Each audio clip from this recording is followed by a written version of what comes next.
Yeah, so let's get started. I want to set some expectations. It was mentioned earlier that I was going to debug your feelings for you. I'm actually going to help you debug your feelings, just so no one's expecting me to solve all the problems tonight. My name is Jamie Strachan, and I am technically not a developer anymore. I'm a manager now. I run a team of 4 developers, but I was a developer for a very long time, so I sort of still feel like I can call myself a developer-ish, some days more than others. And part of that's just because I've been doing it for so long. It was 16 years ago that I got my first job as a developer, and I've been working at getting better ever since. And part of that for me is about reading books and reading articles. It's about learning tools and techniques. It's about talking to people, to other professionals. It's about working through challenges and practicing, and coffee helps too. And I feel like after all this time, I should have it all figured out, right? And I don't, of course. I still struggle, I still have good days and bad days, I'm still learning things. But I've been able to get to where I am today because of the time and the effort that I've put in, and because of the help that I've gotten along the way. It was 17 years ago I was diagnosed with depression, and I have been working at getting better ever since. And for me, that's about reading books and reading articles. It's about learning tools and techniques. It's about talking to people, to professionals. It's about working through challenges and practicing. And medication helps too. And part of me thinks that after all this time I should have it all figured out, and I don't. I still struggle. I still have good days and bad days. I'm still learning things. But I've been able to get to where I am today because of the time and the effort that I've put in, and because of the help that I've gotten along the way. So these two things have been kind of central to most of my adult life. And I didn't really think that hard about the relationship between the two until sort of recently. I was rereading a book called Feeling Good by Dr. David Burns, and it teaches something called cognitive behavioral therapy, which is generally used to treat mood disorders, depression, anxiety, that kind of thing. And it was prescribed to me by my doctor who gave me my diagnosis, and I've read it multiple times ever since, sometimes just bits and pieces, sometimes the whole thing. And cognitive behavioral therapy really helped me, taught me really useful techniques that I could use. And part of me realized that, in a way, that was because it kind of spoke to me as a developer, that certain things in the book and the way that it was taught kind of fit with my developer brain. And that got me thinking that maybe other people who sort of thought like I did, who solved problems like I did, might be able to get something out of CBT as well. Of course, I'm not a doctor, I'm not a therapist, I'm not a psychiatrist, I'm not trying to treat or diagnose mental disorder, but CBT has some things that can tell us about how we can do our best work. So, what is CBT? Cognitive behavioral therapy is based on a pretty simple model. It looks something like this. Right? We have experiences in our life. We see things and we hear things, and things happen to us and around us, and then we have responses. Right? We feel a certain way about that experience. Right? Or we go and do something about it. And it often feels like it's the straight line, right? That person pissed me off. Or this thing made me really excited. But I'm willing to bet that everyone in this room at this point, despite the fact that you're all having the same experience, right? You're all listening to me, you're all seeing the same slides, you're having different responses. Maybe subtly, maybe you're curious, you're interested, maybe you're bored, maybe you're angry at me for not talking about graph databases or whatever it is. But there's more to it, right, than just the experience. And that's because what actually drives our response are our thoughts. It's the way we think about and interpret those experiences that actually cause us to respond the way we do. And this isn't incredibly new. Shakespeare talked about this a couple hundred years ago. There's nothing either good or bad, but thinking makes it so. And so cognitive behavioral therapy has this idea that if our responses come from the way that we think, then if we want to change the way we respond, we have to look at those thought patterns. We have to look at the traps that we're falling into, the mistakes that we're making, the ways that we're thinking irrationally to be able to do something about those irrational responses that we're having. And that's what it teaches. What to put it in CBT does, we can change how we feel if we change how we think. I mentioned parallels. I mentioned that this reminded me of developer-like things, and this was the first place that came up. So this model reminded me of like a simple program. Right? And my suggestion here is not that we're all minus TomTom, but the idea is that the programs that we write have input and they have output. Right? But it's not the input itself that determines the output, it's the code. It's the rules and the logic that go into that program that actually determine how the output is going to be. Oh, that's interesting. That looks a lot like the CBT model. And so I started thinking more about this and looking more at what was the same, but also what was different. So I'm going to walk through two examples. Let's talk about code first. So I was a web developer for a long time, so I might get some project like this or want to build some little thing where I make an API call, I get some data, I bring it back, I want to put it into a table, add some features like pagination and sorting, that kind of thing. So sit down and bang away at this for a while, and then open my browser, right, see what I've got. And what I've got is this, which is not quite where I want it to be. It's getting there, there's some things I can see that are problematic, but I can fix this, right? I can go back into my code and fix it. Let's talk about the other kind of situation, right? Our experiences. Let's say I'm sitting down to the same project, and I start thinking about it. I start thinking, okay, I'm going to start on this thing. I haven't used this API before, so I can start doing the documentation. Although I guess when I make the API calls, it's probably some sort of library. It's going to let me actually talk back. Of course, when I use the library, I really need to actually go build pipeline things, so I should maybe pick my tools there, and then actually really, there's a lot of ES6 stuff that I haven't learned yet. So I'm going to use that. I think I still need to use Babel. I'm not quite sure. Maybe Webpack, I think I've heard.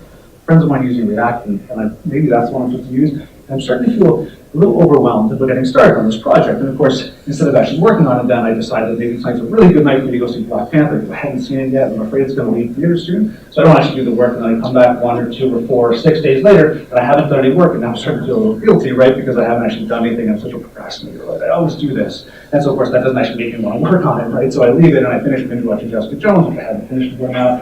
2, 3, 6 nights later, I finally come back to it, and now I'm starting to feel really nervous, right? Because I haven't even started on this, and the deadline's coming up, and I'm not sure I can get this finished. And this scenario that we can work ourselves into is actually similar to this. That in both cases, what we want is a working application, right? And in neither case do we have it. But there's an important difference between how we respond to these different scenarios. When we're looking at a screen like that, what we're doing is testing, right? We're looking at whether or not the output that we've got is the output that we want. And if it's not, that's fine. We'll go back and fix it, right? We'll do some more work. We know how to do this. Different when we start feeling like this. We have this tendency to trust our feelings, to believe that because we're feeling this way, it must be real, it must be justified. And that's not strictly true. In fact, this is such a common mistake to make that cognitive behavioral therapy has a name for it. It's called emotional reasoning. Emotional reasoning is the belief that because I feel this way, it must be justified. Maybe it's the only way I can possibly feel it. Because I feel overwhelmed, I must be facing something overwhelming. Because I feel guilty, I must have done something really bad. Now what's interesting is if you think about it like this, that would be like me sitting down to do this project, opening up my browser, seeing that and saying, I guess I'm done. Because it's on the screen. And if it's on the screen, it must be what I want, and therefore I must be good. So the first thing to take away from cognitive behavioral therapy is that we shouldn't trust our feelings. We should behave like developers. We should test our feelings. We should see whether or not the way that we're responding is actually helping us, whether it's reasonable and rational. And if it isn't, we can do something about it. It's hard sometimes to realize that. Now, if we can make sure enough headspace to be able to realize that the way that we're responding isn't helping us, what do we do? Remember, this was how I was responding to that project, right? Let's go back to being a developer. If I have output that looks like this, what do? I open my browser, or my editor, right? I have to change the code. I can't stare at the output for long enough to fix it. I can't think hard enough about it to fix it. I have to change the code, else it's not going to change. What does an editor look like for our thoughts? Turns out it looks like this. This is my notebook. Actually, my notebook, you'll notice I've gone from my quasi-design slides to like actual photographs of my notebook. This is important. It was a really difficult thing to do. You'll see why in a second. But it's worth it because I'm going to teach you a technique. I want you to remember it. But if you take one thing away from this, the actual act of writing this stuff down, analog, pen to paper, I realize with digital people this is weird, but writing this stuff down is actually really profound. That getting those thoughts out of our head can actually help give us just enough perspective to see what's really going on. They have this kind of like home field advantage while they're rattling around our brain. It makes it really hard to sort of get a hold of them and really understand what they're doing to us. Writing them down, physically writing them down, gets them out of our head and gives us some perspective. So, what I'm going to teach you is something called the two-column technique, because there's a line, so there's like a left column. Two-column technique. Left-hand side, we're going to label automatic thoughts.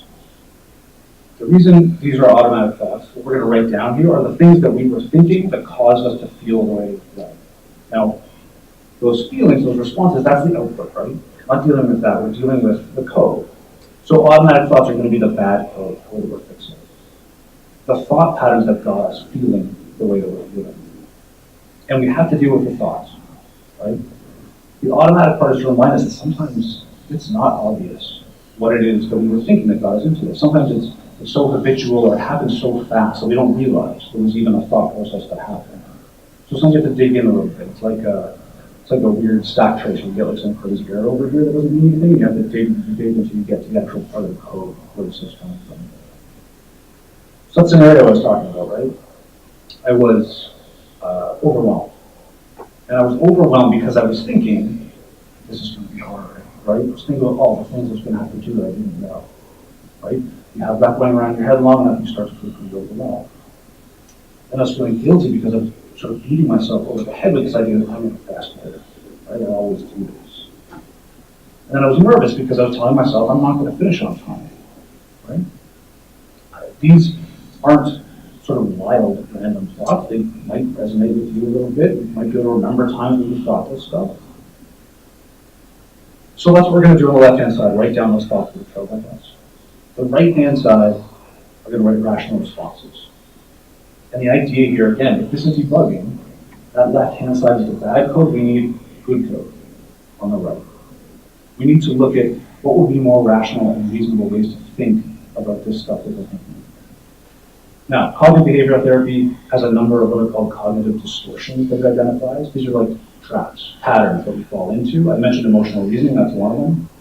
I'm going to show you what the distortions are for thoughts like these. Not because you have to remember them specifically, but you might recognize some of the patterns in yourself. And if you search anywhere for cognitive behavioral therapy or cognitive distortions, you'll get a list of 9 or 10 or 12 or 15 or whatever. It depends which list you're looking at. You won't really relate to all of them, but some of them mean a lot to you. So I'm going to show you what they are just as kind of a shorthand. Don't worry about memorizing that part. So this first bit, this is going to be hard. So what's going on here is something called fortune telling. The idea is that we have this thought, we're projecting out into the future and believing that projection to be true, to be like a foregone conclusion, right? This is going to be hard. And the thing about fortune telling is that as much as I might like to be able to, I can't actually predict the future. This might be an educated guess, maybe, a probability, maybe, but I can't know it. And so to respond as though it's already happened or it's destined to happen doesn't make sense. So when you're looking at these automatic thoughts, one of the things to look for is what's wrong with them? Why are they distorted? Why are they wrong? What's the lie underneath that thought? But it's also important to acknowledge the fact that there's truth here too. These thoughts wouldn't be compelling to us if they didn't have some kernel, some core truth that resonates with us. Right? If these were totally wild, random thoughts, they wouldn't affect us. So what's true about this? Truth is, it might be hard, right? We don't know that it's not going to be either.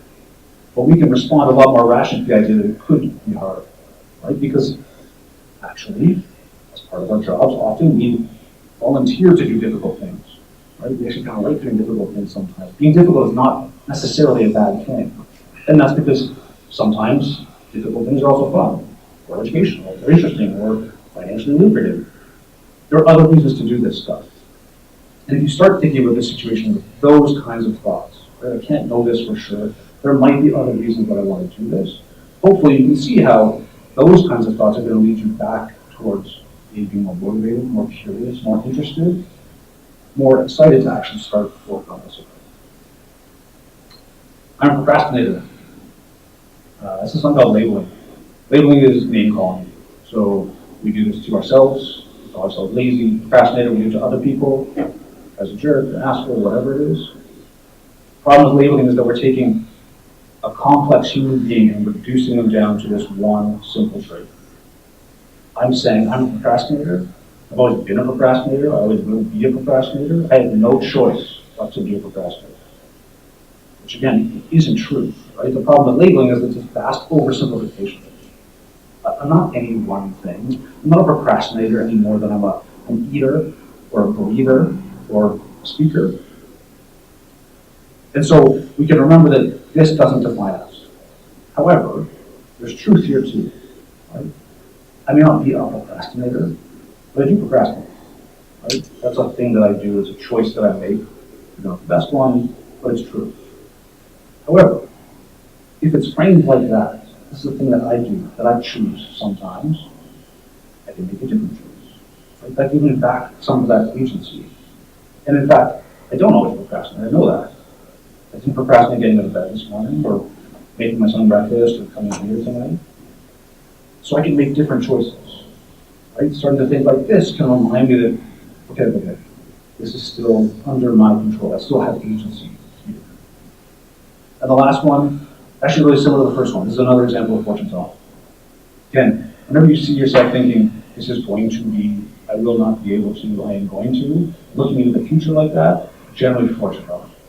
So we can remind ourselves, I don't know how to predict the future. The other thing about fortune telling, kind of like labeling, is that it takes away our agency. Right? We forget that what's going to happen between now and then is actually based on what we do. I have control over the outcome. Right? This isn't set in stone. So it might not finish on time, that's the truth. But the lie is that it's definitely going to not finish on time. So I have control, and now that I have control back, if it's possible that it's not going to finish on time, what am I going to do about it? And maybe there are other options, right? If I still have agency here, maybe I can extend the deadline, right? Or decrease the scope, or get someone to help me. I still have control. And so this is the idea of the relation column technique. You're going to write down those thoughts, you're going to start working through them, identify what the lie is about those thoughts, and hopefully identify and acknowledge what the truth is. This takes practice. It doesn't come easily. And so, sort of like next level version of this, if you're able to identify those thoughts but are having a really hard time coming up with how to respond to them, so one thing you can do is take your book, go find a friend, a loved one, someone you care about and trust, and give them your book. And have them role play being the person who's in this situation. So they're coming to you saying, oh my God, I'm supposed to work on this project, but I'm feeling super overwhelmed. I know it's going to be super hard. I feel really guilty because I'm always procrastinating this, right? I'm really nervous to not finish on time. And see what you would say to them. How would you address those concerns they're bringing to you? We have this capacity for compassion and empathy that we don't always extend to ourselves. I say a lot of things to myself in my head that I would never say to anybody else. So using someone else to reflect this back to you can actually help unlock that and give you the ability to help that other person and help yourself. So this is what cognitive behavioral therapy teaches us. That we can change how we feel if we change how we think. And it turns out approaching this like a developer is actually really beneficial. We want to test our feelings, right? Don't just trust them. See whether or not the way you're responding is actually helping you. If they're unhelpful, get them out of your head. Write them down. Sometimes talking them out with people, but writing them down is, again, surprisingly beneficial. And above all, get help. None of us do our jobs alone. And so none of us should feel like we have to struggle with difficult emotions alone. There shouldn't be any more stigma to reading more about CBT or having a friend help you work through some emotions or going to see a therapist than there would be reading an article about JavaScript or pair programming or going to a meetup or conference to see someone speak about the topic you're interested in. It was 16 years ago I got my first job as a web developer. 17 years ago I was diagnosed with depression, and I have gotten a lot of help, both, ever since. So, 20 minutes ago, I started teaching you what CBT, and I hope to help you too.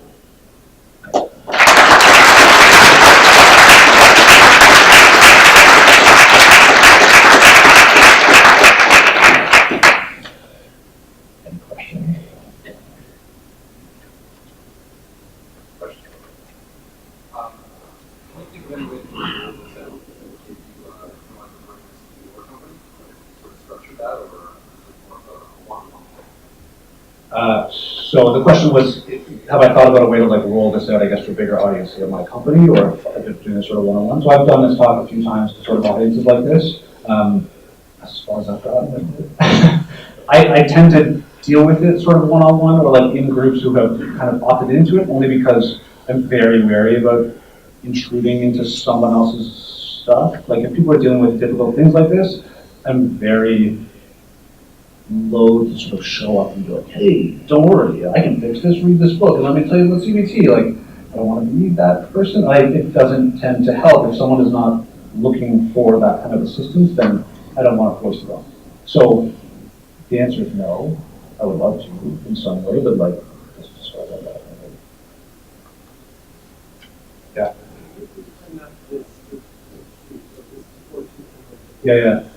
So where can we find the list of what are called cognitive distortions? Like literally search cognitive distortion or cognitive behavioral therapy and you'll find it. There are dozens of them. Cognitive behavioral therapy is like one of the most, if not the most prescribed therapy options for depression and anxiety. So it's not, this stuff is not like secret. Incredibly often books like Feeling Good and cognitive behavioral therapy are prescribed along with medication for people that are dealing with mood disorder. So yeah, it's really, really easy to find, which is part of the reason I really go into it a lot. Search cognitive distortion or cognitive behavioral therapy, you'll find it really easy. Yeah, so yeah, the list of distortions, it kind of depends who wrote it.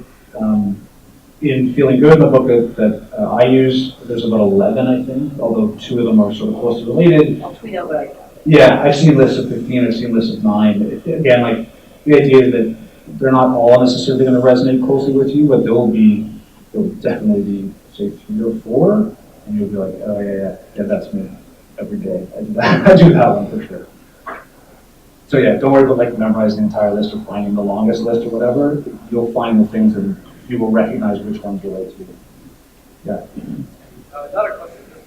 I really appreciate the whole slides. I think it's something that we're looking at very often. And I think we all, regardless of whether you're a developer or not, I think we all exist in work spaces today that are so stressful most of the time. And even if you're an ambitious person, to add in more onto yourself with that stress, you're pushing yourself to achieve something at the time. And just it really helps to kind of guide it in steps that help. Yeah, thank you. Since you're a manager for developers, could you highlight some of the learning outcomes from giving yourself as a developer as opposed to a manager as a developer? So sorry, one more time? More like as becoming a manager, Yeah. has it given you any more insight into DBT as opposed to a developer? Yeah. So the question is, has becoming a manager of developers sort of changed my perspective or given me more insight into CBT now in my new role? The answer is kind of yes, although like sort of related to the question earlier, I don't sort of like go to my team members and whenever they come to me with a problem, I'm like, oh, read this book or go read this article or whatever. But I'm pretty open about this kind of thing, and so a lot of this for me is like, the whole thing of like putting the oxygen mask on yourself first. So this is really important to me because if I'm not my best, then like that affects my whole team. So different than like me just being an individual contributor doing my stuff. Like I know, yes, my work's going to suffer if I'm like really struggling with this stuff. But now that I have a team that I'm working with, like that multiplies the effect of anything that I'm struggling with. So I tend to be pretty open about the fact that I have challenges with this, and my team is pretty open about it with me. And it's mostly just that, like, knowing that I have a team that's looking to me for guidance on these things, also giving talks like this are kind of reminders that, like, oh yeah, I'm really supposed to know how to do this, and I should be able to, and I'm like happy to teach people. But every time I give this talk, someone's like, hey, this would work for designers, or like this would work for project managers. I'm like, yeah, cognitive behavioral therapy is not for developers. That's just, it was useful for me as a framing device, but the content, like I say, like CBT is the most prescribed approach for mood disorder, so it's really, really applicable. I just sort of like the idea of being able to teach it this way to people that will understand the kind of framing analogies and stuff. But so yes, to some degree, but also to more just like understanding how it affects me, which affects me too.